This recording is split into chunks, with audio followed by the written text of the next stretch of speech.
Guys, gals, and non-binary pals, this is June, if I can read properly, 9th, 2025, and yes, we're still doing math. We have a math exam here in 9 days, and we got to get through this chapter, this is your practice test on everything you need to be able to do to be successful in both the summative test of this and the provincial exam. 9 questions. If you're practicing and you want to use this as a key, you're not going to remember the answer, so just press pause right now. Try the questions again at home, or the ones that you struggle with, and see if you get the answers. Fast forward to the parts you need to watch, and you don't have to watch the whole video. But here we go, starting with number 1. Number 1 gives you a table of values and says, what is the equation? Now, when we were writing an equation, we are showing the relationship between x and y. So we're making an equation that shows the relationship with x and y. However, in linear equations, what we try to do is we want to leave space here for a coefficient, and we want to leave space here for a coefficient and a constant, potentially. All linear relations don't have to have a coefficient. They might just have a constant. And all linear relations don't always have to have a constant. They might just have a coefficient, or some of them have both. But the way to determine it's pretty easy. Step 1 is to find the coefficient. To get the coefficient, the formula for the coefficient is easy. It's the difference of the y column, or diffie, divided by the difference of the x column. Okay? So your formula is very simple. Diffie divided by diff x. Now that looks complicated, but it's not that hard. If I go down the y column in my table of values, this is called the table of values. Okay? If I go down, the difference in that column is adding 6 each time, right? So the difference of y will be a positive 6 because it's going up 6 as we go down. Divided by the difference of x, if I go down here, it's a pretty simple one. It is simply going up by 1. So therefore, if I divide those two, the difference of x being 6 divided by the difference of y, which is 1, the coefficient of my equation will be 6. Positive 6 divided by positive 1 is a positive 6. Positive 6 coefficient. The constant is determined in our second step. In order to get the constant, what we do is we take any ordered pair. And last class, I remember I asked Riley, and Riley always took the middle one, but I'm going to always say it's easiest usually to take the first one, generally speaking. It doesn't matter. You could take that one. You could take this ordered pair if you want. You could take this one. It doesn't matter. I'm going to take the first one. And in that particular ordered pair, the x value is 1, and the y value is 5. So I'm going to substitute the x value of 1. So instead of 6x, it's 6 times 1.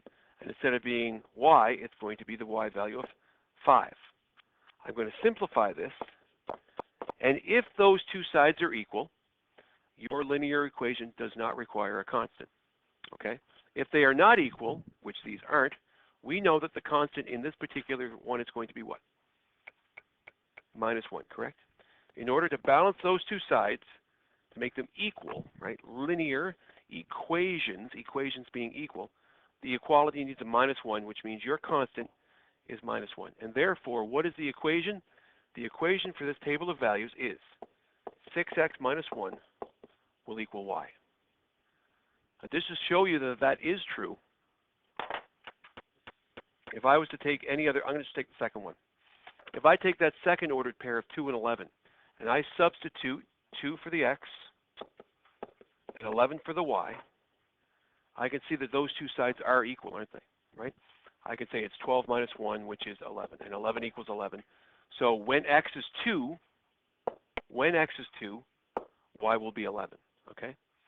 Now, even though that's not a part of this question, I'm going to show you how to extend it. That will extend infinitely to whatever number I want. So I can then randomly choose a value of x. So I'm going to make it something high, like 200. Right? So if I asked you this question before, some of you might be able to say, well, it's doubling this, or it's multiplying this by 6 and subtracting 1 each time. I get that. But to ask you what would x be if it was 200, right? Not as easy. But if I substitute 600 here, or 200 here, it's going to be this, which is going to be this, which is going to give you a value, 11999. The value of y will be 1,199 when x is 200, okay? And conversely, if I said if x is 43, right? I don't know if it's going to work very well, but it will work kind of. If x is 43, what's y? In this case, I can take my equation, 6x minus 1 equals y. I can substitute 43 for my y, and you can see here that I can now solve the x value by using my basic algebra sense. I can add 1 to both sides. I can divide both sides by 6. I now get x equals the fraction 44 over 6, which is 7 and 2/6, right? Is that right? Which in lowest terms would be 7 and 1/3, which we know to be 7 decimal 3 repeating. So by just substituting the value of whatever y value is asked, when x is y, or when y is 43, the corresponding x value will be 7 decimal 3 repeating. And you might say, well, that doesn't exist because it has to be on a point. But remember, we talked about those two words briefly on Thursday. We said interpolation and extrapolation. Remember those two words in your notes? Interpolate means even though 43 wouldn't exist on my numbered y-axis, if I was to kind of triangulate where it would be, the corresponding x value would be roughly at the 7 and 1/3 spot on my value. Okay, that's it. Next one. You're given an equation. You're asked to create a table of value and a graph. So, step one, in order to create a table of values from just an equation, you're going to make your table of values, just like that, and you're going to insert 3 random numbers for x values. You could do it for y as well. It's easiest with x. So obviously, if I'm going to make a table of values, Abby, the 3 numbers I'm probably going to choose are 1, 2, 3. So I'm just going to drop those here, just like that. And then I'm going to say, okay, if x is 1, right here, then what would y be? Y would also be 1, right? Agreed? When x is 1, y is 1. When x is 2, and I'll subtract 2 here. When x is 2, I'll get 4 minus 1, y is 3, right? And at this stage, I can probably guess what the next one's going to be without substituting. What's it going to be? 5, right? We can see the pattern developing here. I can erase that just to see. That's 3, that's 6, that's going to be 5. Okay, so we have our table of values. So that's the first point on your test is, can you take an equation, substitute random values, substitute it into the equation, and create that? Once you have that, your graph, in this particular case, the farthest you need to go on x is 3. I went to 4. The farthest you need to go with this is 5. That's as far as I need to go. I now have an adequate space to plot those coordinates. And once I do that, remember, 1, 1 is 1 on the x, 1 on the y, which is right here. And I say 1, 1 as an ordered pair. That's a grade 7 concept, ordered pairs. When x is 2, remember this is your x-axis. This is your y-axis. When x is 2, you go up from there. The y is 3. We can triangulate to make that 2, 3 as an ordered pair. That's how we do it. We do x first, y second. When x is 3, y is 5. That is 3, 5 as an ordered pair. And when I graph those, we can see it forms a line. That's why this is called linear relations, because when they're graphed, they make a line. And that's your answer to question number 2. Question 3, the last one, and this is really the last style of question. So just to go back just for a second, in the first question, we were given a table of values. In the second question, you were given an equation. And in the third question, you were given a graph. So those are the 3 types of questions you will get. You get 1, you need to give me the other 2. So for this one, we have this beautiful line being drawn here with 3 points. The first then says make a table of values. So make my table of values, 3 points. Remember, your x point is first, your y point is second. So the ordered pair that represents that particular spot is 6, 15, which means 6 on the x, 15 on the y. My next one is 4, not 2. Is it? Did I make a mistake there? Sorry, did I make a mistake? Oh, is this a different question? Sorry, I made a mistake. It's supposed to be, not bad. It's 10. There. So I'm going to change this here to us. Change this here as well. What's that? That's a great idea. Then 4 and 15 is the next ordered pair. And then the last one would be 2 and 20. Okay? So there's our table of values. That's where the point, right? Being able to interpret a graph by making a table of values is a skill. The next part is our equation. Remember, step 1 is the coefficient. Step 2 is the constant, if there is one. In order to get the coefficient, it's the diff of y divided by the diff of x. Difference of y here is adding 5 each time. Now watch this. The difference of the x column, adding 5. What is the difference of the y or the x column? Is it 2? It's negative 2, right? It's going down 2. So for this one, our difference of the x column is negative 2. And when I divide that out, my coefficient will be a decimal, negative 2.5, which means, make your template, my coefficient will be negative 2.5, step 1. Step 2, determine the constant, if there is any, by taking any ordered pair, usually the first, but it doesn't matter, and substitute it in. So in that first ordered pair that I circled, Riley, what's the x value in that particular circled ordered pair? Yeah, 6. And the y value? 10. So I write that down and I simplify my coefficient variable. That's going to be negative 15. Since those two sides are not equal, I do know that I'm requiring a constant in this equation. And what do I add to negative 15 to get a positive 10? I add 25. So therefore, this is your equation. In every single test, what I ask you to do is you verify your solution to make sure it's correct. Verify it by taking your ordered pair and take any other ordered pair in that set and substitute it to ensure that it's the same. In this case, I'm going to use 2 and 20. I'll erase this underneath it just so I can use it. X is 2. Y is 20. This becomes negative 5. What do you add to negative 5 to get a positive 20? I do add 25. And therefore, those two sides are equal, and that is your equation.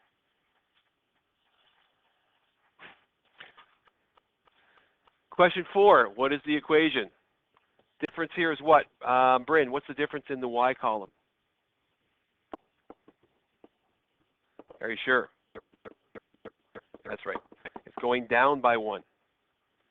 And Riley, what's the difference in the x column? Up by 2. What's your coefficient, Riley?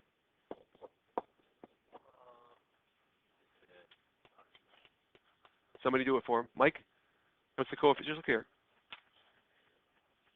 Negative half, right? Negative 0.5. Negative 1 divided by positive 2. Just think fractions, right? Once you have that, definitely this is the easiest one to substitute, right? And we could talk about y-intercepts if we had lots of time, but we won't worry about it. But when x is 0, I guess just for real quick, when x is 0, right, this is the 0 line right here, because this is 1, 2, 3, 4, negative 1, negative 2, negative 3. When x is 0, which is right here, the location of the y will be where the line crosses the y-axis. It's called the y-intercept. So when x is 0, the location of the y point will always be your y-intercept. So, and you'll see here when I actually substitute that in, this is going to be 0 equals negative 5. My constant is going to be the y-intercept. Okay. Once I have that, substitute another one to verify your solution. I'm going to substitute 4 and negative 7. 4.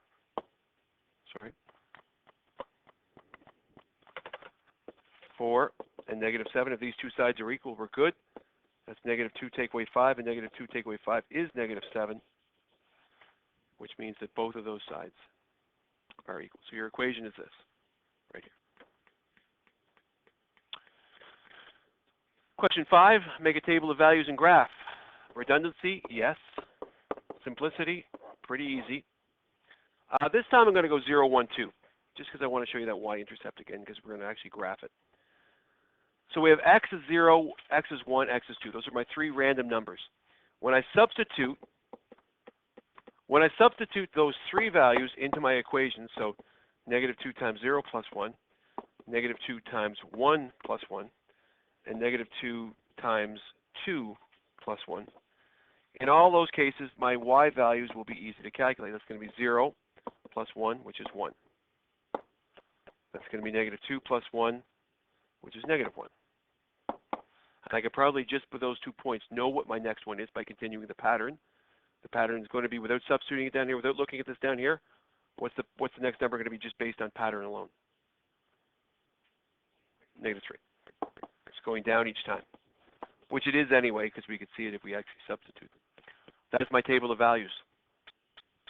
Now, when I graph it, I'm going to need a full table of values here. I'm going to need positive 3 values for x, 1, 2, 3. I'm going to need positive values of 1 and negative values, just like that. That's going to be terrible. That's a terrible, terrible graph. That should be enough. This is a positive 1, positive 2, positive 3 on the x. And on the y, it's 1, 0, negative 1, negative 2, negative 3 on the y. As far as I need to go down. When I graph that, 0 on the x, 1 on the y is right there.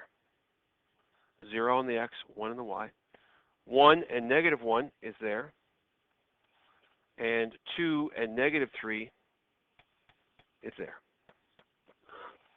So my solution is this red line. That's my line. And notice here, remember I talked about y-intercepts?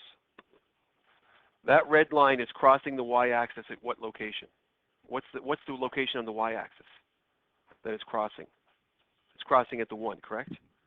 Which, like I said before, when x is 0, this number here on the y-axis will tell you where the line or the linear relation crosses on the y-axis. And conversely, if the y is 0, it'll tell you where it crosses on the x-axis as well. Table of values, equation. Really, it just asks you to read the ordered pairs. We'll start with the one up here. What's this one here? What's that point up there? Anybody? 2, 2, right? 2, 2. 2 on the x, 2 on the y. What's this point on the x? 1 on the x, right? 0 on the y, correct? And finally, on the next one, it's 0 on the x and negative 2 on the y. Okay, so that's our table of values. Bree, what is the difference in the y column as I go down? Does it go up as we go down here, or does it go down? Are the values going up or down from 2 to 0? How much? Down 2 each time, correct? And then here, what are they doing here? Down 1. So the difference of x, or the diffy, divided by the diff x, or the difference of the y divided by the difference of the x, is negative 2 divided by negative 1, which tells me what about my coefficient? What's my coefficient going to be, Riley? Yeah. 2, positive 2, correct? Now, do I need a constant, Mike? Probably. Take any ordered pair. I might as well take the 2, 2. It's pretty. Substitute the 2 for the x and the 2 for the y. Does it need a constant? Yes. What is the constant? Minus 2. So therefore, this line, every point in between there, every point beyond, and if I keep this line going to infinity, I could extend that to wherever I wanted on that line. In fact, if the x value was negative 100, raise your hand if you can tell me what the y value would be. If x is negative 100, what would the y value be? What is it? Someone said it, negative 202. That's right. Negative 202. Do you see where that comes from? Right? Multiply 2 by that value of x, which I made negative 100. That's negative 200. Negative 200 minus 2 is negative 202. And if conversely, if I said, what about if y was 1,000? Work it out real quick. I'll press pause. If y is 1,000, what is it? Okay, in order to do that, you need to start with your equation. And you need to change this time, you know the y value. So I'm going to substitute that y value as being 1,000. So remember, we're trying to find what the corresponding x is if y is 2,000. This is a simple grade, it's a grade 7 algebra question. 2x equals 1,002. Divide by the coefficient, and x would be 501. Okay, does that make sense? Perfect. All right, I'm going to press pause. I want everyone to try this because I know you didn't do it yet. I forgot to press pause here. I have 25 cents. I'm making it to pile. How many? Sorry. I have 25 cents. I need to make piles of 50 cents. Divided into piles of 50 cents. Can I make a pile if I have a quarter? No. How much of a pile can I make? I can make a half a pile. Right. So therefore, when I work this out in the calculator, and if you can't do that mentally, it's okay. It's not a big deal if you can't. Just take your calculator, 0.25 divided by 0.5. Right? It is a half. Right? So therefore, your coefficient in this template, that's what you start with. Start with that template, Manny. Start with that blank template. And this difference goes right here as your coefficient. Okay? Step 1. Step 2 is to figure out, is there a constant? Is there a constant? Chloe, how do I do that again?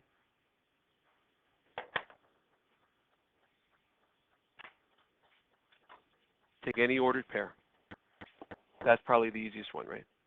Substitute that into my equation. X is 0, y is 6. Obviously, when x is 0, this is going to become 0. And every single time, your constant's really easy to figure out. So therefore, your equation is half of x plus 6 equals y. Double check your work. This is obviously going to be the easiest one. What's 0.5 times 1? 0.5. Plus 6. 6.5. Okay. Yeah. Almost done the video. How many questions do I got left? 2 left. This is a pretty easy table of values equation one. X, Y. 1, 2, 3. When x is 1, what's y? Real quick. You see it real easy there, can't you? 0.5.